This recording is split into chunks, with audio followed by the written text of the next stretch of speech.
Alrighty.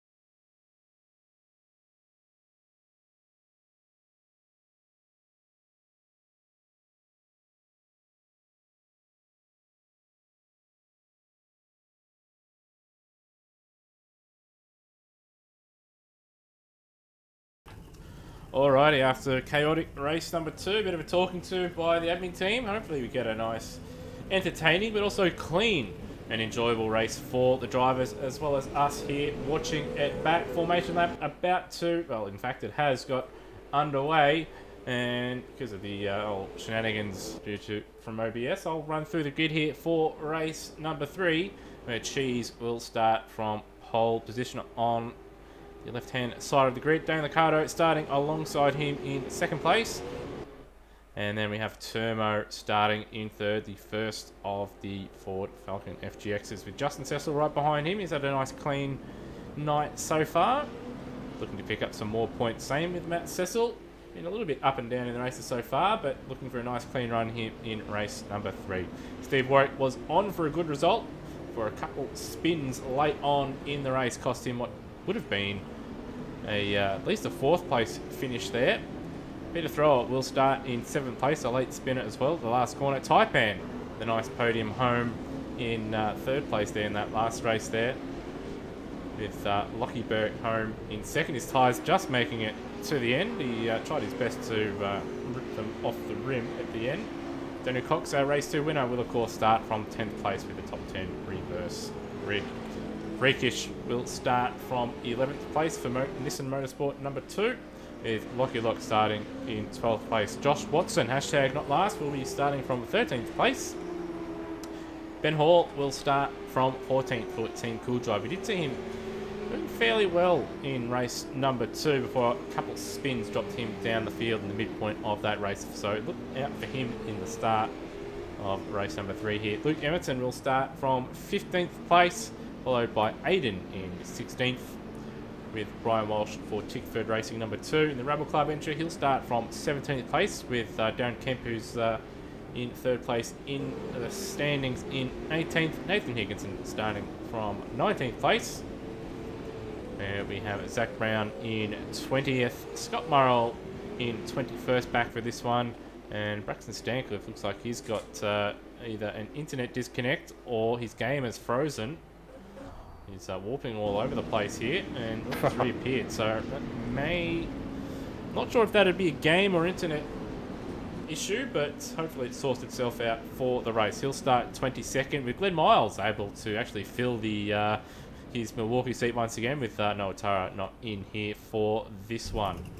So now we wait. Drivers now forming up onto the grid, and Braxton Stancliffe just pulling into his grid slot here.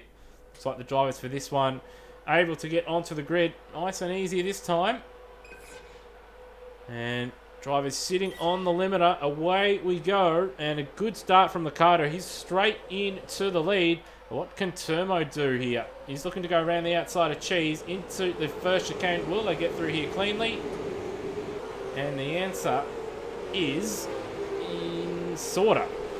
They appear to, from where I'm sitting. Yeah, that was a pretty good run from the guys at the front. Looks like a bit of congestion at the back, but that's not a big surprise. Some guys trying to make some moves up, some guys being a bit more conservative at that very first corner, because you can very easily throw it all the way. Got a drive car around. The drive car is around there at turn 5. And we'll have to wait for the rest of the field to go by. But Liccardo leads into turn 8. Followed by Cheese, Turmo, Steve Warwick, and then Matt Cecil, Justin Cecil, Type Band, Peter Thrower. Someone's clipped the wall there. Lockie Lock, Cox, Burke, Hall, Aiden, Kemp, Watson, Emerton, Higginson. And then we have Murrell and Miles. So a pretty good run there for all the guys through turn 8. It can be a problem spot, but they've all got away. Like a little brush of the wall is fine, as long as you don't knock the steering out of your car, but it's pretty hard to do with the damage things we're running here. But no, pretty good. And yeah, a couple of good runs already from a couple of drivers. Just going through the field to see where some of the big movers are so far. Well, Lockie Burke and Coxie, they've not really gone forward in this race. Lockie Burke's actually lost a spot, and Cox has also lost a spot. So Lockie Lock has moved up a few spots. He's just in front of them. Burke's trying to desperately get by them, and he's sort of cut the chicane to try and get by Lockie Lock there. And Ben Coxie's going to make it 3 wide here, and Ben Hall's waiting as well. This could be a bit of a...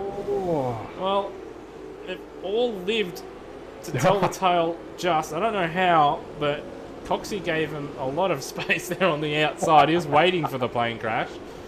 He's able to live... Well, they're all able to live to fight another day with barely any damage on the car, so that's good to see. This little car clipping the fence there. That may have been Aiden. He's travelling slowly at the moment.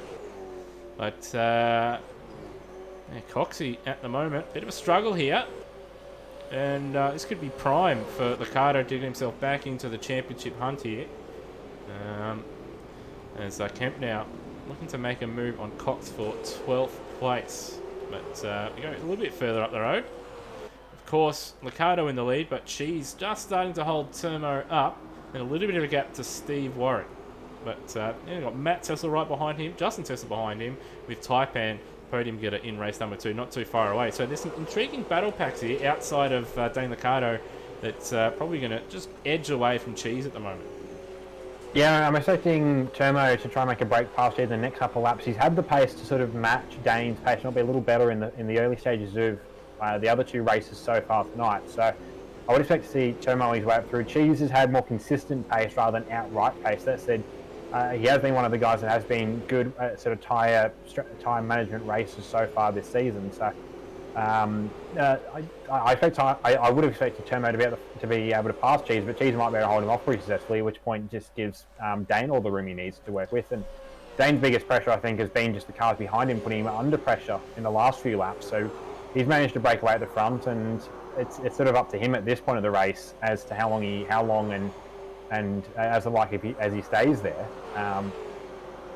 He does seem to drop back a little bit there in that last little bit, maybe just where he's finding pace versus the cars around him.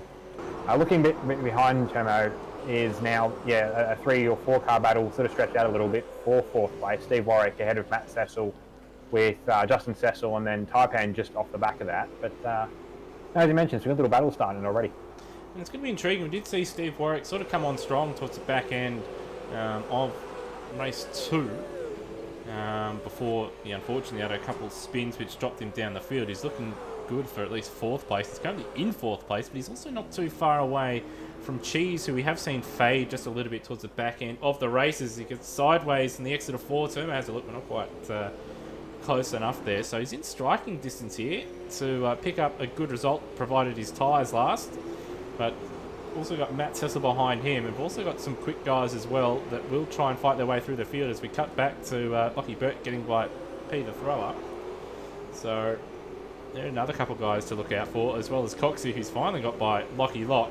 Behind Lockie Lock, we've got Ben Hall, and then we have Kemp, Josh Watson, Braxton Stancliffe, Nathan Hickinson, Scott Murrell, and then we have a little bit of a gap to Aiden. And then we have Luke Emerton with Zach Brown and Freakish duking it out for 20th place. Freakish just getting the move done.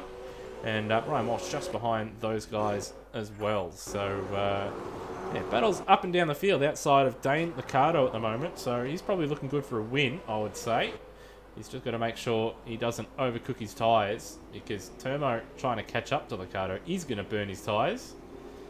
And same goes to just about all the other front runners, with that probably race pace being in the 19s if they pushed. So Liccardo in a good position, but still plenty of racing to go here, Rody. Yeah, the only driver I'd had to see maybe go a bit more breakneck with the pace, even though it is the 3rd race, and by now most drivers have settled down their tyre strategy, is Lockie Burke, because of the guys we mentioned going through sort of the pace drivers. A lot of them are further up than Berkey, and they've all got championship implications. Think about Berkey.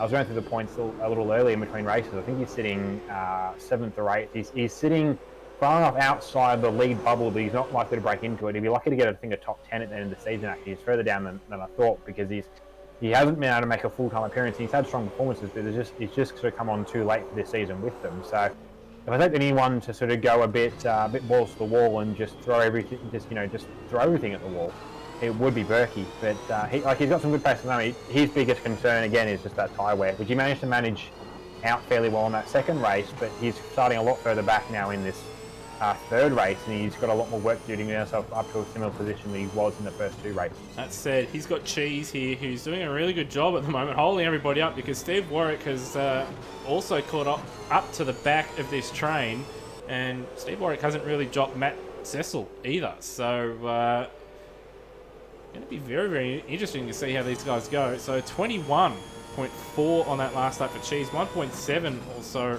actually 2 seconds slower than our race leader. And Turman's going to try and go around the outside of turn 4, and he's got it. He's got the job done, at least for now. Now Cheese is going to try and fight back around the outside of turn 5. So good racing between these two. Now, can they both get around here at 6? They can. Now, will Turmo try and set up a bit of a switcheroo? No, he's going to try and go around the outside. Warwick's in a plane as well. And Warwick's going to... He'll have a little bit of a tow here, but he's not quite close enough to make Turmo pay for running wide. So now he's got to set up a move for turn 8 here. He's right behind Cheese here. And Cheese immediately defensive for the hairpin. Warwick having a look as well, probably more so just to try and find a break point. Turmo tries to go around the outside, locks up, and in the fence. That's going to cost him a couple positions. And Matt Cecil, his teammate, says thank you very much. So now it's Steve Warwick up in the batter's box for to have a swing at the second position of Cheese, and a bit more of a, not that I ever market Turmo as a rash or as an overly aggressive driver, but Steve Warwick definitely a lot more patience, a lot more experience for Steve Warwick just around racing in general, a lot more sort of life experience that he brings into this. So he'll be sort of, I think, sitting here for a couple of laps. If he is planning on making a pass, just sort of sizing up where he's got pace over Cheese, where he doesn't. That's it. He is looking pretty racy. So I've been wrong before, and I'm happy to be wrong again. And he's looked like he's going for the same move that Turmo pulled, as Turmo's battling back there with Matt Cecil. Just cut to a replay and had contact between Lockie Burke and Taipan. So Taipan just coming into the back of Lockie Burke at the exit of the final corner. Burke was wasn't quite running at his optimal speed because the car in front had sort of slowed down a little bit, and unfortunately contact between the two had sent Burke around, cost him time, and then Taipan also slowed down as well, which is a shame because in a good position. Just unfortunate, but sometimes can happen at the hairpin. There's a big slide there in the background for the DJR Team Penske car of Justin Cecil. There's Turmo and Matt Cecil duke it out side by side, couple corners in a row. And our old mate Tim Edwards will be tearing his hair out if they make contact here, but they're able to live to fight another day. It's okay. He's going to ship both these guys off in a couple of years. Well, Frosty's gone at the end of the year, and Chaz is gone in a year or two's time. So he doesn't care. He's just waiting for the Cam Waters train to pull up. Right, Turmo getting that position. It's his 12 seconds off the lead, so the best he can hope for really is second place, with Cheese still holding that position, and Steve Warwick, I think, just biding his time at the moment. But go a little bit further back. We've got a battle here between the Red Bull and the Penske. A little bit of contact there, but thrower getting the job done. And now Justin Cecil having to go defensive with Cox and Taipan right behind him. So the two BJR cars looking to find a way by the DJR Team Penske driver. There's a lot of curb usage down the exit for Daniel Cox. Not going to be close enough to make a move. Going to try and set it up for the hairpin here. Can't quite get the nose in as much as he's like, but he's still got a slightly better run than Justin Cecil in front. Not close enough to make a move. And a bit of a concertina there. All the cars just bunching up. And Ben Hall probably going to join the company too in a few laps' time. Yeah, Cox is going to want to make a move, I think, fairly soon, because Taipan is dropped back a little bit, but he was looking pretty racy down into that hairpin, as if he's, like, in general, on the braking, Taipan does seem to be a little better than Coxie. So if Coxie can't sort of get his groove on and get up past or alongside and up past Cecil, he might very much be at risk of a pass from his BGR teammate in Taipan. Yeah, so it looks like Coxie, I think he's just playing the championship game at the moment and just taking it, fairly easy. As his teammate behind him there just struggles to pull it up for turn 4, and Ben Hall also very wide there. And Higginson's got a drive-through penalty, so that will be for track cuts, one would assume. I believe actually that might be for pit lane speeding, because I did catch him as I was going through the field earlier, driving into the pit lane without a bonnet on. So I suspect he's had a big mistake somewhere. Oh dear. Well, Coxie's got a good run coming out of turn 6, but he's not quite close enough. As you see Lockie Burke making a move on Matt Cecil there into turn 8. Cox had to back out of his attempted move there, and doing that's actually cost him a run there at turn 9. But Matt Cecil maybe starting to form a bit of a train behind him. And Rudy, what's piqued your interest? Oh, it was just, I thought it was going to be a move or something. It was just Justin Cecil running a little wide into the hairpin, which is what gave Coxie a chance to range up on the back of him. Now he's really up onside him, and he can make a move here at the hairpin if he puts it down the inside. He's done that, and he's going to get a bit of run here, which he hasn't done. So he's going to fall back in behind now, and Taipan's used the opportunity to catch back up now. So these guys are back in a little train as well. Yeah, so Coxie just taking his time here. Looks like Justin Cecil just starting to get a little bit scruffy at the moment. And Cox now having a look again at turn 4. Not close enough to command the corner, but Cecil gives him the space. You know, side by side, turn 5. Cox is going to go the long way. If he can pull it off, he'll have the inside for the next corner. He does do it. Will Taipan. Contact between the two. He's closed down in front, but they both, well, live to fight another day. But Cecil, Justin that is, does lose out to Taipan with that one. So that's easy to do, Rhodey. Sometimes you think you've got a move done, you've got a slight overlap, but not quite, and a little bit of contact there. Yeah, so he didn't have any overlap as such there, but it was just where he was that he didn't have enough time to come across, set himself up for the corner, and then brake, because the run is so short there. But he came across and sort of broke, which in the process chopped Justin Cecil's nose a little bit, because he didn't expect him to be there. He expected probably to run around the outside of the corner rather than have them both be able to run through to the apex. So it did throw Justin off his game a little bit. In the end, Justin is still running, but it has put him back behind Taipan, which, you know, he probably would have wanted to defend. And if someone's going to get past it, let Taipan pass him in his own terms, so that Justin has a chance to hold him off. But Justin isn't you know, so far deficit on pace on the two in front, and potentially the two in front are a bit further into their tyres than he is. I'm guessing you're seeing something. Yeah, we've got Turmo making a move on Warwick, and we've also got Cheese running a little bit wide there at turn 4. So all aboard the Cheese, well, all aboard the second place train, or the Cheese train.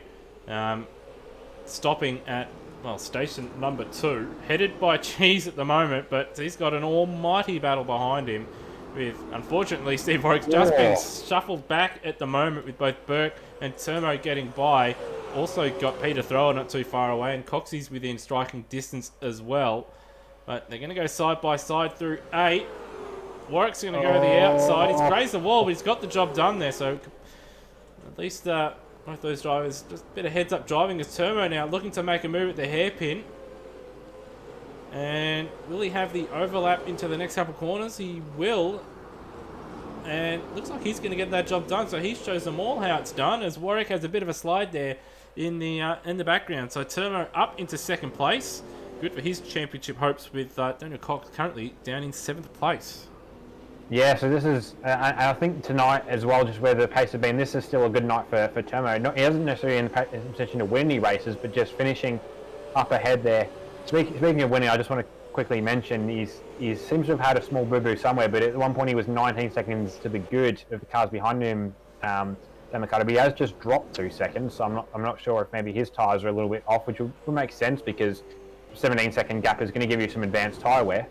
But so that with the Cheese train now stopping in station number 3, and he's doing his best to stop, not be stopping any further down, because he's got Berkey right up his trumpet, and Berkey. I do want to credit Berkey for the lap before the battle with Steve Warwick, where he did back out here into turn 8. Berkey, you're not going to make that work, Chief. There you go, good man. He did back out, but he didn't quite tuck in behind Steve Warwick, which is what caused an issue. But no, he is now sticking his nose up alongside Cheese. Cheese is going to have to give him the room here. Berkey sort of drifts across, but he hasn't got it. They're going to go side by side here for the next couple of corners. They also had moves going on a little bit further back as well. Cheese a little bit more feisty here, but around the outside. Thank you very much, Lockie Burke. Good move and good racing between those guys, and Burke now up into 3rd place. Cheese tried as hard as he could. He's very deep under brakes, almost into the back of Burke there. But he tried as hard as he could. Didn't quite have the outright speed to hold him back though. But still, good effort from Cheese. 4th place, still a few laps to go though. Steve Warwick right behind him. Had Peter Thrower and Daniel Cox also sort of duking it out in the background. That was that battle I was alluding to. And Thrower holding on for now. In fact, he's dropped a little bit of time, or actually gained a little bit of time over Cox as well. And as Walsh has picked up a drive-through penalty. But a bit of a train. That'll be for curb use. But yeah, a bit of a train, really, from P6 all the way down to P10 there. Yeah, I think amongst other things, what this trainer has done is it's given Cheese some assurance. As long as his tyres are still good, the furthest he's going to probably drop is 5th. Because at the moment, Pete Thrower, he wants to have a crack at the guys in front, but he's got Coxie right up in his mirrors. He's managed to make a breakaway from Taipan at this stage of the race. And we saw with his moves on Justin, it was Justin Cecil was in the background there having a battle with Ben Hall, I think, who's just got past him. Bit of contact there, I think, between the two of them. But now back to Coxie, he's been patient with his moves. He's been pretty decisive when he's gone for them, which is what you want to see. You don't want someone sort of half-arsing and umming and ahhing into a move. You want somebody to make a move. They're going to make a move. They're going to put it in there and make sure you know you're being passed by them, so you know what you need to do in response. And yeah, he's still got some good pace on board, Coxie. So I wouldn't be surprised to see in the next lap or two. But if he has a bit more of a serious swing at the back of Pete Thrower. Yeah, it will be interesting to see if he actually does have a more of an aggressive final 2 laps to try and at least get himself up a position or 2 here. I have caught the back of Warwick. I think Warwick's tyres may have just started to fall away, but actually saying that, he's got Cheese right in front of him still, so that's Cheese defending from Warwick, costing them both time. And they're going to fall into the clutches of these faster guys here. And we've got, Josh Washington's got a penalty, but at the same time, Peter Throwers actually ran wide there, lost position to Cox. So there you go, just cutting to a replay here. So he was wide at turn 5, and Cox had the inside for 6. So that's how that move got done. And now Taipan having a look up the inside, not close enough at the hairpin, but trying to fox Thrower into a mistake, which he has made. He's run wide on the exit, but Taipan not close enough to make him pay here. And Termo, a bit of a gap to Burke, but Burke's not that far ahead of Cheese here, as Brian Walsh gets himself another penalty. So I wonder if that's for speeding in the pit lane or if he's just cut the circuit again. But no, I would have thought Taipan had the pace here, but Taipan and Thrower both seem to be struggling with their tyre life at this point, because they're both just either out of the driving the cars too hard, because they're both just missing apexes through corners, and it makes it hard for Taipan to put a move when he's understeering just as happily as Pete Thrower is. So I think they're both now, for whatever reason, they're struggling, at least compared to the Coxie up in front. They also now got lap traffic of Glenn Miles to contend with as well, but he shouldn't make himself too much of a trouble. Yeah, he's getting straight out of the inside now. So he should be giving them both a run through, and he is doing that. But I don't know, it seems like for the pair of them, their tyre life just isn't where they want to be right now.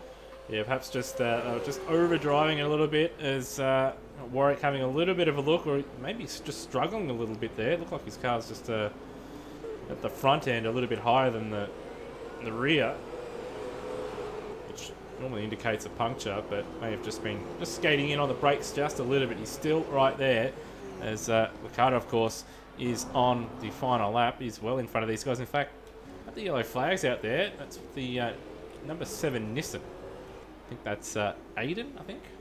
I'll go through and might have been Aiden. I know there was a car pitting, which would be Brian Walsh doing 7 other drive-through. It was further down the road towards Ricardo in the first sector, so it's further down the road. But yeah, the final lap here. Wins pretty much, well, settled. Ricardo's going to take that home comfortably, but who's going to get 4th place here? With Steve Warwick, Cheese, Coxie, and I wouldn't discount some of the other guys a little bit further back either, as Warwick very, very close to the back of Cheese. And Coxie here setting up the run, and he's got a decent run, but it's not going to be enough. And in fact, Warwick's poor run is actually not going to help either of them here. You've got a car around in the background there, That's Taipan. Taipan's gone around, and he's waiting for the field to go by. So smart driving there. Just Well, actually, hang on, we won't remove here. Cheese nicked the wall on the way through. He has angled across to try and fence. Warwick's got the Warwick move. But Warwick is through. Now, Coxie looks like he's going to make the move and try and make the move too. Dane comes through to win. Yep, but we want to have a look at this battle. Termo's probably going to take home second with Burke third here. Steve Warwick's going to get fourth, barring mistake. Termo's out of the final corner fine. Burke's out of the final corner fine. And we've got it. There he is. We've cut back to it. We've got a car around as well at the hairpin. So just cut. That was Steve Warwick. Oh, no. So in the end, that was a fair race. There was no contact between, no contact on Coxie's part there for him to get fourth. Pete Thrower ends up with fifth, just benefiting from what happened around him. Obviously clearing off from Taipan and then just not being in that accident. Cheese ran himself wide coming into the final corner, just trying to outrace Coxie to the line. But I think that I think that was all completely fair racing from what I saw. Cheese ends up sixth.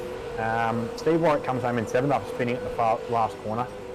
Darren Kemp finishes up in eighth. That's a 10-spot improvement from the second race. He was in the teens with a couple of laps to go, so I reckon there may have been a number of drivers that either pitted for tyres or have had spins at the back end of the race there. So I'd say so. Lockie Locke finished ninth. He was running with Kempy. Justin Cecil in 10th. I suspect he's had a tyre go because he was running comfortably further up than where he's finished.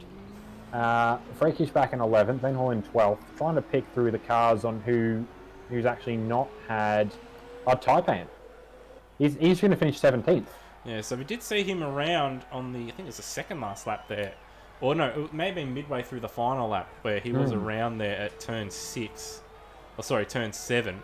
So perhaps that's where his tyre went and he was just struggling to get it home from there. So a bit of a shame because he's had a pretty good night pace-wise, but his tyre couldn't quite hold on there. But yeah, just to run through, second, well, from 10th onwards, obviously, Justin Cecil 10th, Freakish in 11th with Ben Hall 12th, Cecil 13th, Luke Emerton in 14th place, Scott Marlholm in 15th, Zach Brown in 16th, Taipan, unfortunate finishing position, but promising pace nonetheless there in 17th. Josh Watson home in 18th, hashtag not last ahead of Aiden, with Brian Walsh home in 20th, Higginson in 21st, Ben Miles 22nd with Braxton Stancliffe, the only non-finisher in this one.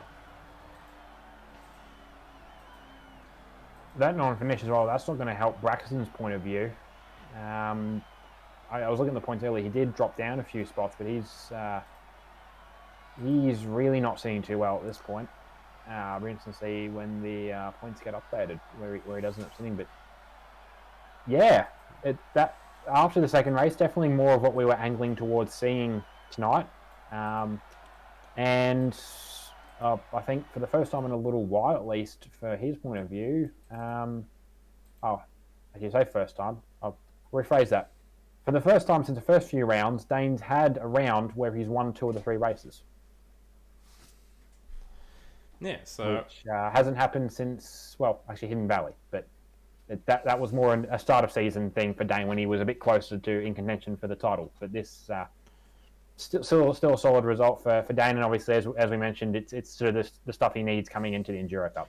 Yeah, so he had a nice clean night, both from racing other people out on the circuit. He was nice and clean. Obviously, sort of caught up in that last corner side-by-side stuff with Term, I think, at the end of race 2. But as I said at the time, that was, I think, just a case of just a racing incident. There's a car off in front of him. There was nowhere where Dane could go, and sort of Termo was unfortunately alongside him. So, and then even then, he did the right thing and sort of redressed the position and cost himself. I think at the time it would have been 5 or maybe even 6 spots. So, did the right thing. Pace, very quick in qualifying, good in the race, and was able to manage his tyres pretty well. And good. Well, walked away with race number 3 with all these, I guess you could say, front runners were too busy being held up by Cheese and Peter Thrower there. So he did, pretty much all we could ask for from an admin perspective, as well as what pretty much he would ask for when coming into a race weekend with 2 wins and good showing in the second race up until the the final corner there. So good night for Dane, and I think there's a couple others out there. I mean, I think Taipan had a really good night. I know I said at the end of race 3 there, but had a really good night pace wise. Result didn't quite show it there in race 3, but he did really well. And also Lucky Burke, pace wise, was pretty good. Couldn't quite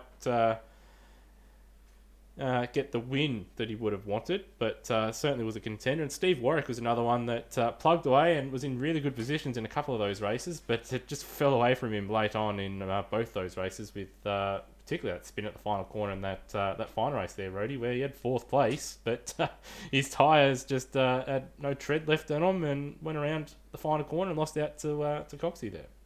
Yeah, I know Steve. I've raced with Steve a few times, and I know he'd be filthied himself just for getting his car to that stage. But no, that was a really good run for Steve through all that, and no, just generally for some of these guys, some really good solid racing. And for whether these guys are running the Enduro Cup or not, it's just a good chance to just get in your last race, at least your last solo driver race for the next.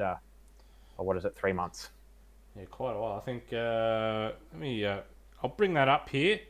The schedule, if it's on my screen here. Yep, so obviously tonight, the 20th of August, the next race is November 5. So, quite a while, 2-3 months away for these guys that obviously race here in Super 2. It's obviously the same in the main Supercars Championship, but of course there will be the separate Enduro Cup between. So, at least for those that aren't racing in the Enduro Cup, which I'm pretty sure pretty much everybody outside of maybe 1 or 2 drivers is, bit of a gap and plenty of time to practice for Pukekohe in November 5.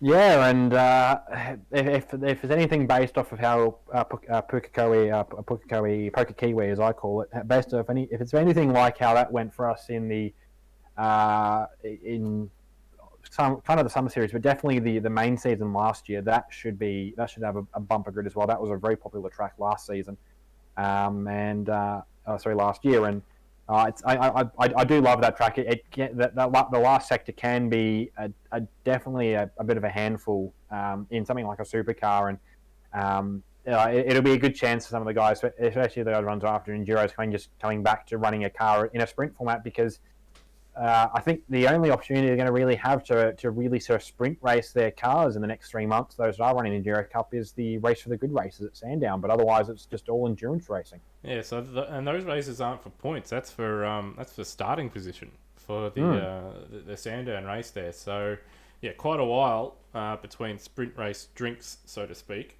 So I'd imagine a lot of these drivers will be probably looking forward to Pukekohe, because they'll be able to just unleash the cars just a little bit more, as opposed to maybe driving it a little bit easier in the Enduro format, where it's all about setting yourself up for that final stint, and from there you can attack the track a little bit more and try and get yourself a better finishing position. So yeah, going to be interesting to see how that round goes. We did have that massive field there, pretty much what reignited, I'd say, ASR/AMS Oz in a way, where previous rounds, I think the previous round was at Simmons Plains, where we had the lowest, or one of the lowest fields for pretty much any series that we'd had in quite a while. And then the next round at Pukekohe, where, obviously at Simmons Plains we had 7 or 8 people show up, and then at the next round, with COVID happening and people in lockdown and stuck at home, and must have been some word of mouth from somewhere, Rody, but next round at Pukekohe, we ended up with, I think, 23 or 24 cars there. So at Simmons Plains, 6 or 7, you had the whole track to yourself, and then the next one, good luck finding a piece of tarmac to yourself. And from there, we've had massive fields ever since here in Super 2, and in, the main Supercar series, and in other series as well. Yeah, so it's the lockdown starting from last year did really bump the numbers up for us generally, and I think we're starting to see this now.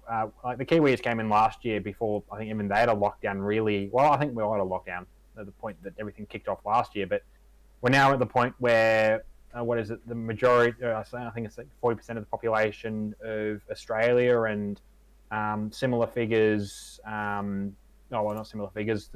All of the Kiwis are in lockdown. So, um, yeah, it's like it bringing more people into the sim race community, and at the end of the day, as just a general statement, I'm not targeting anything from tonight. Just a general statement. This is meant to be a release for us, and I hope that people are finding a release in this, not necessarily a release of emotions, but just a point where they can come in and enjoy this. It's meant to be fun. It's not like wheel racing where we're all having to toss in 4 5 figure sums just to get out on track for the day. We can just build our PCs up and load up a track and load up a car and just go for a fang for a couple of laps, and that's all it needs to be. And yeah, yeah, no, it's meant to be fun. I enjoy this night even in commentary. For me, this point of view comes because I'm in a situation even without the lockdown where I'm not likely to be invited back to a commentary box anytime soon, and so it's nice to come around and do it here, and it's nice to be able to do it for this year, both for Supercars and Super 2, because I can actually draw some direct comparisons and start some stories in the Super 2 round that then translate across to the Supercars round. But I'm waffling. But no, it's yeah, words and things and thoughts. That's right. Sometimes I just sort of zone out and I just sort of let you speak because I'm zoned out. But just touching on that sort of that last point there. It's at the moment it's really our only form of motorsport here in Australia is it's all pixel related and all from video games, so and sims. So it's rather unfortunate. Did see as well. I don't know if it's a state series, but there was an event that was going to take place at Winton that's actually been cancelled now. Because even if the restrictions did end, there'd be too many restrictions in place for it to be able to take place. And actually saw some other stuff as well that all state level and local level sports like AFL and soccer and stuff like that looks like they've been cancelled as well. That's come to conclusion today. So unfortunately, the only way people are able to sort of get their sporting fix outside of professional AFL and rugby is if they want to participate, it has to be through playing on the Xbox or PlayStation or PC. So a bit of a shame, but at least we've got some form of place to take our want for competition or just a bit of fun and some hobbies. So we do hope people have enjoyed obviously watching these streams back as well as racing in these races. Of course, there will be the Pertec Enduro Cup, which will be very, very, very interesting, I have to say. There's still some yet to be named lineups that are rumoured which could take place. Haven't been put in the registry, which could shake things up. But as it stands, it is looking to be a very open series with some pretty interesting driver lineups. Of course, September 11 and 12 will be the Sandown 300 two-stage qualifying with 2 race for the grids as well as a 300 kilometre race. And then we have on the 2nd and 3rd of October, we have the Gold Coast 400, 2 qualifying sessions and 2 200 kilometre races. That's going to be very, very tough on the drivers, that one.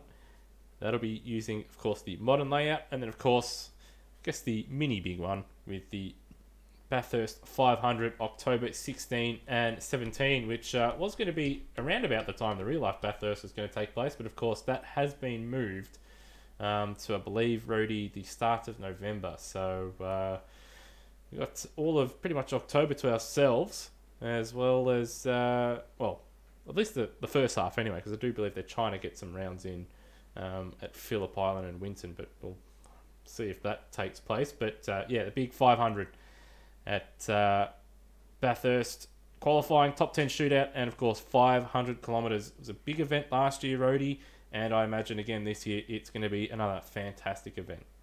I'm already in keen. The last couple of years in supercars, I've been the car controller for the top 10 shootouts, and it's a weird thing to get excited about, but I'm excited to hopefully run some more shootouts again, and just the shootout format in general. It's really good, and and it gives some of the guys, sure, some of the guys we're used to seeing up the front, but the Enduro Cup is really going to throw a curveball into what we expect pace to be. So I definitely think there's going to be some guys in there that we don't expect to see in a top 10, but they're going to get their chance to shine independently and obviously get a chance to show off their cars. And I think a lot of people, because it's more of a one-off event, they're going to maybe run some more stuff that's a little closer to home. I'm not speaking for me personally, at least. That was my regular season livery. We're doing something completely off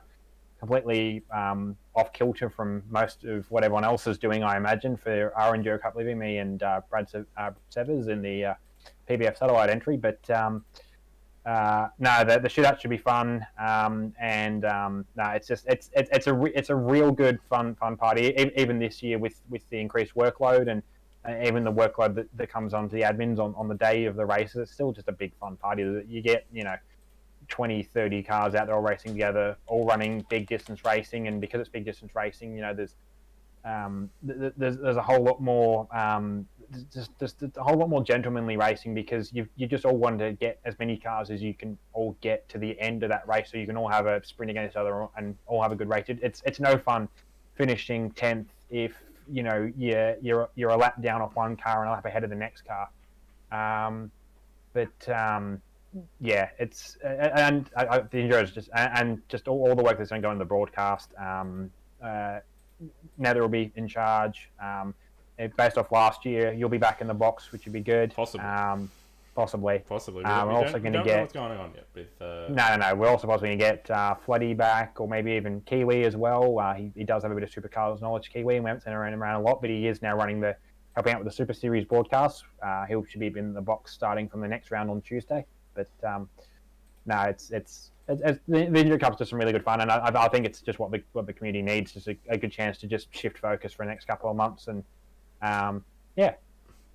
should be plenty of fun. Yeah, it should be a fantastic series, and like I say, may the best team win, and it's going to take a team, of course. You're going to need two drivers that not only fast, but they've also got to be consistent. In fact, we may see teams that are more consistent and make less mistakes end up beating those that are more highly touted. That's generally what happens in quite a number of endurance events in real life and in the sim racing world.